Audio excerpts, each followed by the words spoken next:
Bonjour, bienvenue dans ce point bourse du 18 novembre 2024.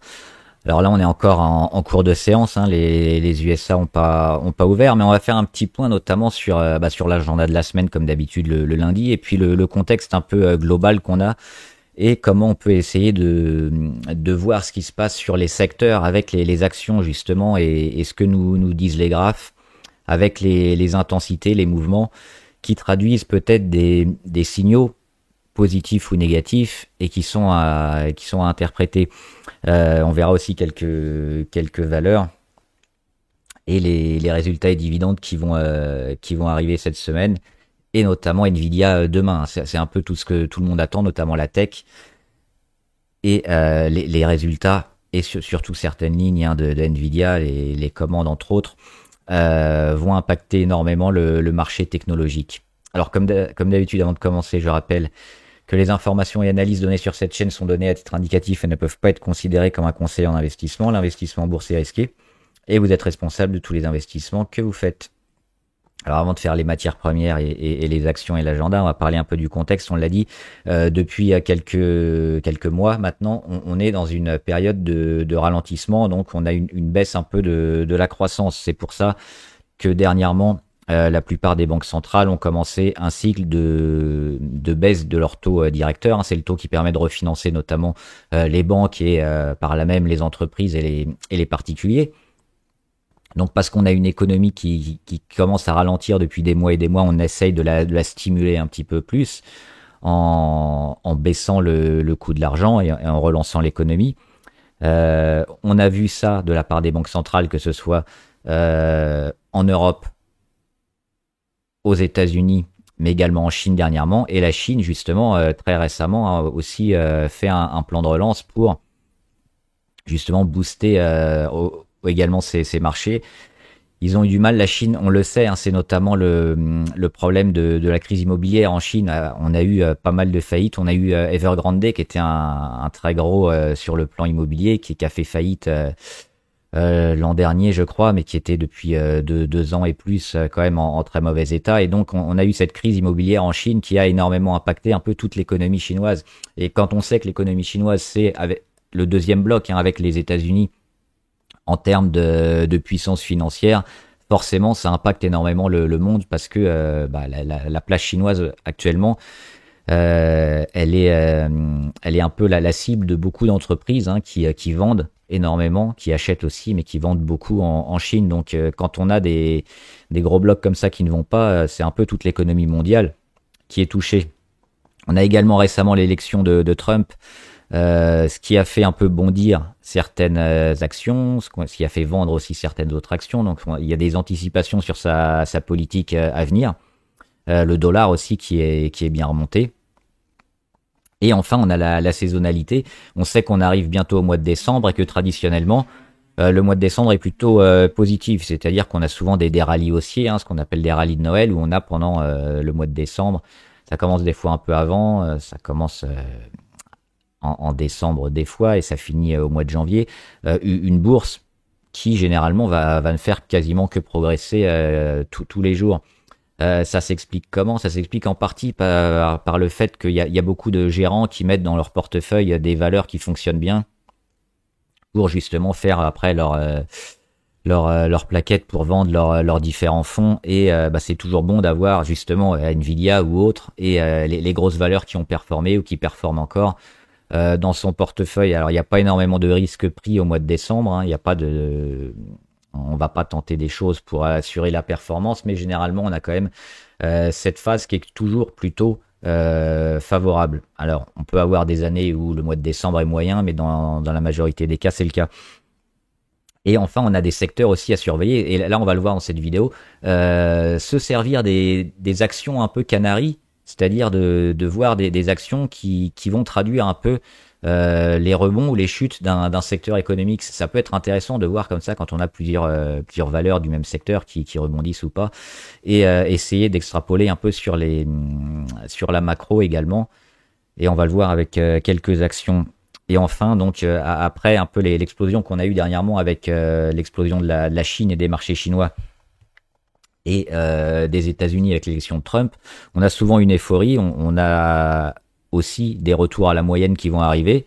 Ça remet pas en cause le retournement qui est attendu, mais c'est des cycles qui sont connus et qui arrivent souvent en bourse, c'est-à-dire qu'on a eu une grosse explosion, un breakout, on a ensuite un pullback, un retour un peu à la moyenne, une accumulation, et de là on doit retrouver la croissance, la dynamique qui avait été mise en place sur cette explosion. On va regarder un petit point sur l'agenda de la semaine. Alors il n'y aura pas énormément en début de semaine de chiffres intéressants. On a notamment demain les immatriculations sur la plupart des pays européens. Donc là, ce sera important, notamment pour le secteur automobile, voir si les immatriculations reviennent un petit peu. D'autant que sur le secteur auto, on commence à atteindre un peu des points bas. Donc c'est peut-être quelque chose qu'il va falloir surveiller. Et toujours plutôt sur les plus forts quand même qu'éviter de jouer les mauvais élèves. On aura également l'IPC, l'indice des prix à la consommation en Europe à 11h. Et les permis de construire à 14h30 aux USA. Mercredi, on aura les stocks de pétrole brut, là aussi à surveiller éventuellement pour le pétrole et autres. Jeudi, on aura les inscriptions hebdomadaires au chômage à 14h30. Donc là, toujours un chiffre très important, très attendu par le marché et beaucoup de volatilité. Et indice Fed de Philadelphie sur le manufacturier, toujours aux États-Unis. Là aussi, c'est intéressant de voir comment le secteur primaire fonctionne aux États-Unis. On sait qu'on a toujours un peu de mal, notamment USA Europe, sur ce secteur-là depuis quelques mois. Et enfin, vente de logements existants à 16h. Et puis vendredi, on aura notamment les PMI. Les PMI, ça mesure la santé économique d'un pays, notamment son expansion ou sa contraction, si on est au-dessus ou en dessous de 50. Et on aura ces chiffres-là à la fois sur le manufacturier et sur le service. En France, à 9h15, on est sous les 50, on attend encore des chiffres sous les 50, c'est moyen. En Allemagne, par contre, alors 43 sur le manufacturier, mais on attend plus de 51 sur les services. Donc l'Allemagne va un peu mieux que la France, dont on attend 49 sur les services. Idem en Grande-Bretagne, et puis pareil aussi aux États-Unis à 15h45, où là on est un peu mieux quand même, 48,5 sur le manufacturier et 55 sur les services. On verra les résultats donc vendredi, et des anticipations d'inflation en fin de journée où on est toujours aux alentours de 3% à 5 ans et sur les 2,6, 2,7 actuellement. Alors on regarde un peu le pétrole. On est toujours dans le point bas de la figure, mais dans une figure court terme, parce que si on dézoome, on le voit ici, l'explosion notamment de 2022, ont été déjà allés chercher des niveaux autour de 60. Et là, on se maintient souvent sur les 70 et il y a du rebond. Alors, l'élection de Trump aussi, ça a un peu reboosté tout ça. On est plutôt toujours favorable sur une croissance molle, mais une croissance quand même. Donc, le pétrole ne devrait pas chuter énormément. Et puis, même s'il chute ici sur les 64, ce sera toujours un pétrole relativement élevé et qui sera prêt probablement à rebondir si on a des bonnes nouvelles. Alors oui, si on a des mauvaises nouvelles, on pourra aller peut-être enfoncer les 64 et les 60. C'est un scénario quand même pas trop privilégié pour le moment, parce que tout le monde est un peu d'accord pour avoir un pétrole plutôt cher.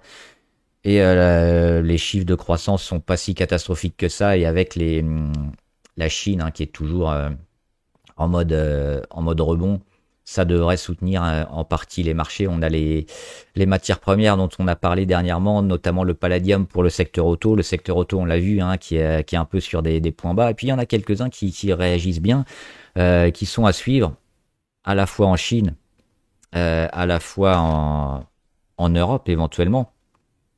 J'ai oublié de faire les résultats aussi à dividendes. Donc mardi, résultat de Nvidia. On a également Walmart et Xpeng. Xpeng, c'est les véhicules électriques en Chine. Mota Engil aussi éventuellement pour le secteur énergétique à surveiller. Puis mercredi, on aura Swatex, Snowflake et Zim. Et jeudi, on aura notamment Baidu et Inventiva. Donc pas énormément de résultats cette semaine. Et donc le palladium toujours avec cette dynamique un peu sur le secteur auto, parce que le palladium est fortement corrélé un peu au secteur auto. C'est un matériau dont on a besoin, notamment pour les pots catalytiques. Et on l'avait dit depuis des mois qu'on voyait le retournement arriver, et puis il est arrivé avec déjà ses premières étapes et cet échec avec ce rebond au-dessus de toutes les moyennes. Et puis sur l'ancienne résistance ici, au niveau du palladium, c'était son plus haut du mois de décembre 2023, qu'on a frôlé au mois d'octobre 2024. Donc on est allé chercher ce rebond technique Derrière, qu'est-ce qu'on fait? Bah, c'est un retour à la moyenne, hein. On revient sur les moyennes à 200, on l'enfonce un peu, et là, on est en train de rebondir. Donc, plutôt intéressant de rentrer maintenant sur le palladium pour jouer toujours le long terme, hein. C'est un retournement qui devrait nous amener ici. Mais on le voit, là, on est à l'été 2025. Et si on est dans ces zones-là, au-dessus de notre ancienne résistance, entre les deux, hein, notre résistance actuellement, elle est à 30%. L'autre, elle est à 73%. On vise la moitié à 53% à l'été 2025. C'est une forte possibilité, à mon avis.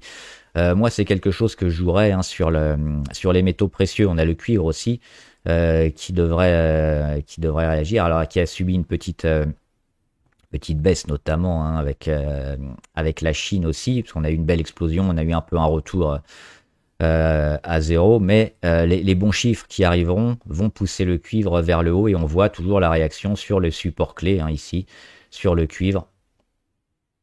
Donc là, on est sur des futurs, je crois, mais sur les 3,99, avec des rebonds qui ont eu lieu au mois d'août et septembre. Et là, pareil, on est en train de rebondir sur ces niveaux-là. Le cuivre est toujours pour moi le timing très court terme n'est pas forcément le meilleur, mais sur le moyen long terme, c'est quelque chose qui va être haussier et dont on est plutôt largement confiant aussi, hein. Il y a une demande très forte, et on va avoir des problèmes notamment d'extraction et l'offre qui va se raréfier sur le cuivre, et forcément ça va impacter les prix qui devraient monter. Donc oui, le cuivre aussi. L'or, c'est pareil, il est en consolidation à court terme, mais on est toujours plutôt positif, hein, de voir une réaction peut-être ici sur les 2430 ou 2483. Ça devrait être confirmé ces prochaines semaines, hein, pour casser cette oblique de correction. Et puis l'argent, on en avait parlé aussi, on revenait sur un niveau intéressant sur l'argent. On le voit là. On avait fait le petit tracé avec les plus bas rachetés, et puis là, hop, ça a été exactement le cas, hein, une mèche basse. On retravaille la moyenne à 100 jours, et puis là, on rebondit. Donc oui, l'argent aussi, à moyen terme. Et puis là, par contre, je pense qu'on a une porte d'entrée court terme qui est intéressante sur l'argent. Ici, aujourd'hui, hier, la fin de semaine dernière, encore mieux, mais là, on sent que c'est plutôt favorable quand même sur ce métal. On va regarder le CAC 40. Alors là, on est à la mi-séance, hein, et il est même pas 15 heures. Pas grand-chose. On attend beaucoup, hein, de Nvidia. Des chiffres aussi qui vont arriver dans cette milieu de fin de semaine aussi. Et on a parlé, hein, du contexte un peu global, donc il y a un petit peu d'attentisme, mais dès que les catalyseurs vont arriver, évidemment, ça va impacter énormément. Alors là, il y a pas grand-chose, hein. Toujours un peu dégradé, même beaucoup par rapport aux autres marchés, notamment, hein, les marchés US et autres qui fonctionnent bien. Le CAC a du mal.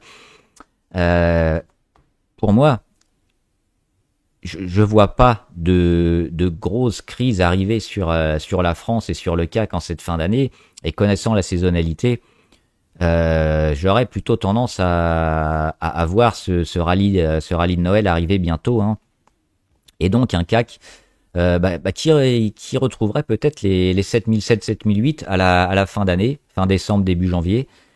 Donc se poser la question éventuellement de prendre une position bientôt. Là, on n'a pas encore le signal très court terme, mais on pourrait l'avoir très prochainement sur le CAC 40 pour le jouer à la hausse. Qu'est-ce qu'on peut surveiller? On peut surveiller notamment la moyenne à 20 jours ici, et si on arrive à la casser, ça donnerait un élan. On est déjà revenu, hein, d'un niveau proche des 70 au niveau RSI. On a frôlé les 30. On voit la mèche basse, notamment du 13 novembre. Si après on se maintient et qu'on arrive à casser la moyenne à 20 jours, on sera pas loin de fin novembre. Et je pense qu'avec le luxe forcément, et puis Total aussi, ces valeurs-là, si elles se reprennent, ça peut aider le CAC à repartir de l'avant. Donc pas encore le timing, mais on pourrait l'avoir peut-être cette semaine ou la semaine prochaine, et penser peut-être à jouer le rebond sur le CAC 40. Ouais, de 6-7%. On va regarder les grosses variations du jour. Crédit Agricole, plutôt positif, hein, on l'avait dit, ça revenait ici sur des zones clés qui devaient être défendues. Alors, on est toujours sous la moyenne à 200, on le voit, on l'a cassé notamment le 7 novembre. Là, on revient, on n'arrive pas. C'est trop tôt pour dire qu'on casse vers le bas et qu'on va être dégradé. C'est trop tôt aussi pour y voir un rebond. Je pense que à la fin de semaine, on en saura beaucoup plus, mais on a quand même un titre qui va bien. Et la baisse, elle a été due au fait que l'action est relativement bien valorisée, c'est-à-dire qu'on n'a pas arrêté de monter dernièrement. Donc il fallait pas décevoir, mais les chiffres et les fondamentaux de Crédit Agricole sont très bons. Donc dans une optique pareille, moyen-long terme, c'est plutôt favorable.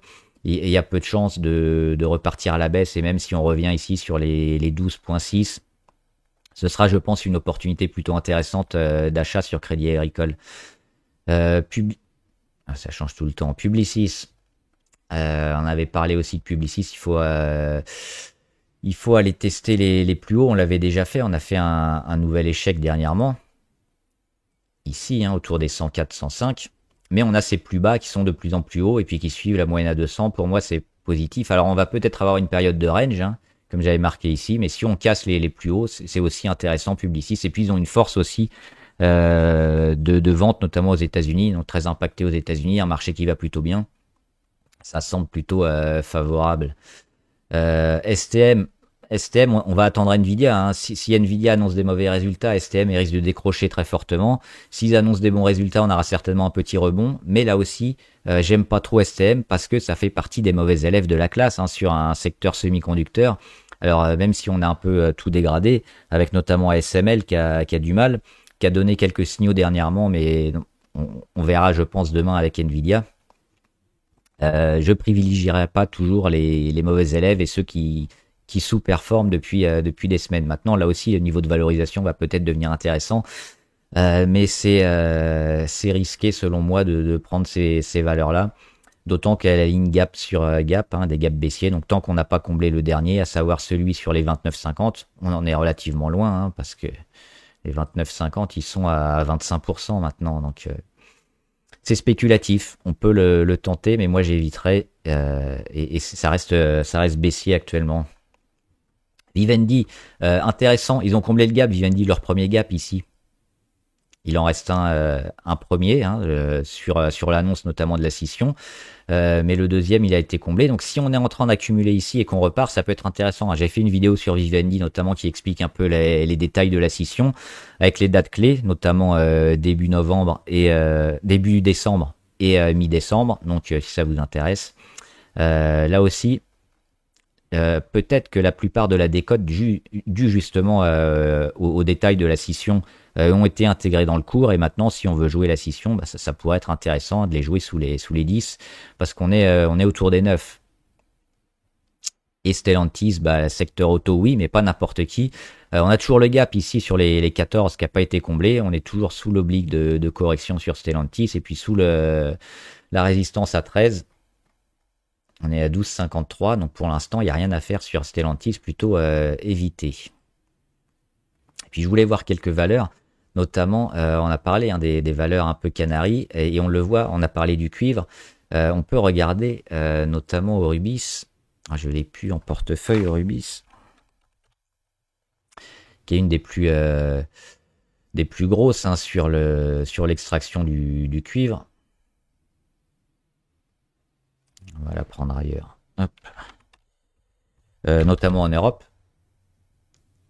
On va la prendre là. Et on voit que Euribis, le graphe nous donne quand même des indications plutôt très intéressantes sur quoi? Sur le cuivre et la demande de cuivre qui va arriver. La grosse baisse, hein, ici depuis 2023, notamment son rebond. Une baisse depuis donc plus d'un an, et puis surtout cette phase un peu de tentatives de sortie. On a ici la moyenne à 200 qu'on a juste cassé 2 jours, on y revient, mais finalement on va rester dans cette période un peu de dégradation. On va tenter des rebonds qui vont jamais passer, et surtout on va avoir un support autour des 63, donc on a un peu enfoncé, mais qui ont été rachetés un peu par plus tard et qui ont permis un peu aux moyennes de se retourner. On s'éloigne aussi, hein, de notre oblique de correction. On va vraiment tester et dépasser dernièrement la résistance à 81, 86. On est sur Francfort. Donc, oui, et les volumes aussi, des volumes intéressants. Donc le retournement, il est pas loin de se faire sur Euribis, je pense, sur le cuivre et sur pas mal de valeurs qui nous indiquent quoi? Qui nous indiquent que la reprise économique, notamment, va reprendre un peu avec la Chine, avec le cuivre, avec l'électrification, avec la construction. Donc ça peut être aussi intéressant. Et puis dans le même thème, un peu, on a Fugro, et notamment dans les aides pour les compagnies pétrolières ou d'excavation minière. Là aussi, on est dans la croissance économique, et de voir ces valeurs-là réagir, ça peut nous donner une indication sur le futur à court terme au niveau de la macro. Et là, on voit, alors on le sait, qu'on a eu une baisse dernièrement assez forte sur Fugro. On le voit, 37% en 3 mois et 12 jours. C'est beaucoup. Mais la tendance était toujours plutôt positive. On voit le graphe. Donc on est finalement dans une consolidation jusqu'ici. Après, là, on dégrade un peu. On dégrade beaucoup.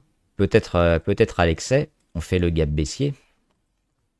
Mais on réagit sur des niveaux clés. Et c'est ça qui est intéressant. On comble ce gap. Celui-là n'existe plus. Et on revient sur un vrai support, celui des 16,39. Qui avait été bien travaillé, et puis qui avait lâché un peu les chevaux après. Et là, on revient et on voit, on commence à rebondir. Au niveau de la MACD, c'est pareil. On a un début d'inversion de tendance. Pas encore, on l'aura probablement demain. On était sous les 30 au niveau RSI depuis la chute et la dégradation du 31 octobre. On en ressort, on est à 35. Donc pour le court terme, c'est maintenant qu'il faut acheter pour jouer le rebond. Pour le moyen terme aussi, éventuellement, si on veut rester. Mais à court terme, on a ici une zone intéressante. Et puis un seuil d'invalidation sous les 15,86. Après, on le place plus ou moins haut. Donc autour des 15,7, on a un seuil d'invalidation, alors qui est un peu haut, parce que on vient de rebondir assez fortement. On est à 6%. On taille la position pour s'adapter à la volatilité. Mais oui, sur Fugro, plutôt intéressant aussi de voir tous ces secteurs-là, plutôt intéressants, et qui donnent des signes de reprise.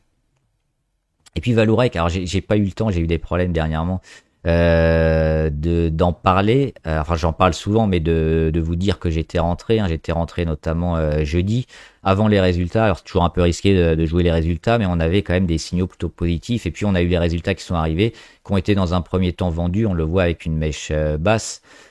Et puis une réaction sur les 14,50. Et puis après, grosse journée, rachat. Et puis aujourd'hui, on continue. On a toujours la vente à découvert autour de 8% sur Valourec, ce qui est énorme.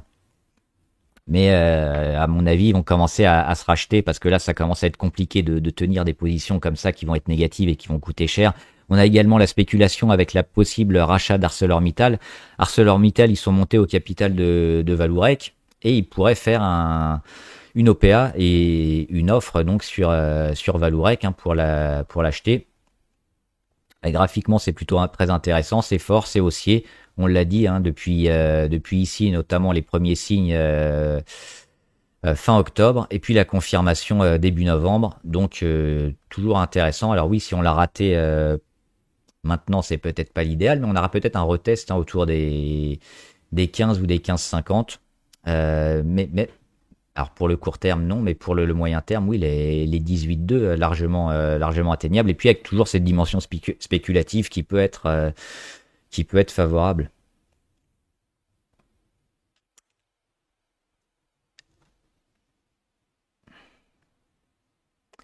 Et alors sur l'or aussi, comme il y a un petit rebond, on a un petit rebond aussi sur Barrick, mais il y a une grosse chute sur la plupart des minières or, très décevante.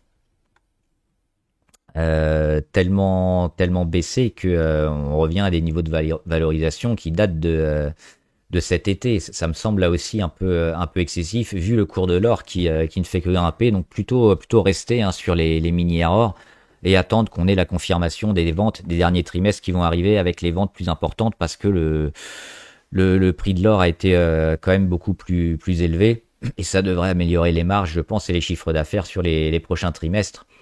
Donc oui, à court terme, on voit une baisse qui me semble excessive sur les minières or, mais je pense que ça va rebondir et suivre un peu le cours sur le métal. Enfin, juste sur les techs, moi je suis toujours sur Amazon, toujours largement positif, hein. On a eu une petite baisse dernièrement, mais le, le gap il est toujours présent au-dessus des 194.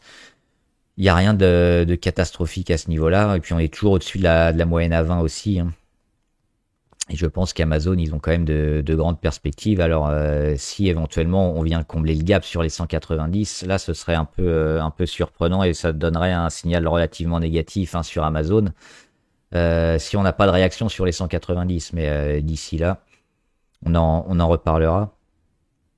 Et je pense qu'à moyen terme, ils ont un business model aussi super intéressant Amazon et ça fait partie des 7 magnifiques à avoir. Et on avait, alors je voulais juste parler encore d'une valeur. Ah oui, c'est Tetra Technologies, hein, toujours intéressant, on le voit, avec cette longue, très longue période de consolidation, hein, plutôt long terme. Et puis ici, les premiers signes de débordement, de retournement, notamment début octobre. Et puis depuis, hein, on est en train de faire un gap haussier, de le tenir au-dessus de la moyenne à 200. Donc là aussi, on sent le retournement arriver sur Tetra Technologies, donc plutôt largement favorable sur cette valeur-là. Et puis on va faire quelques valeurs abonnées avec Arcure. Arcure, moyen parce que cassure de moyenne à 200, retest, et là on est en échec. Donc pas terrible. Parce que potentiellement ça, et puis après on ne sait pas ce qui peut se passer, mais là non. Donc ce qu'on attendra, c'est de revenir au-dessus de notre moyenne à 200, hein, autour des 5,48 à peu près. Atos, alors Atos, ça va être très volatile forcément, on a une dette énorme, il va y avoir de la dilution encore peut-être, il y en a déjà eu. Il y a des, des parts de la société, hein, qui devraient être reprises notamment par l'État, mais ça va être compliqué, hein, pour les actionnaires en place. Et là, c'est plutôt à jouer en mode spéculation trading pour jouer les rebonds court terme, mais la bête est à moitié morte quand même, donc elle va être dépecée et plutôt jouer les petits rebonds techniques très court terme sur des signaux peut-être comme maintenant pour jouer le petit rebond, mais qui ira pas très haut, je pense. Je pense qu'on n'ira pas combler le gap. Donc le but, c'est de quoi? C'est de se rapprocher des 0,5, ce qui est déjà énorme. Parce qu'on est là. Et les 0,5, ça fait 110%. Donc oui, là, c'est du trading à faire, hein, à ce stade pour Atos. Mais on va certainement encore aller vers le bas. Capgemini, alors un prix d'achat intéressant sur Capgemini. On n'est pas loin, alors on est sur un support intermédiaire notamment, qui avait permis un peu de lâcher aussi, c'était les 156. Malheureusement, la dynamique, elle a du mal. On ira peut-être sur le véritable support à 146, donc un peu plus bas.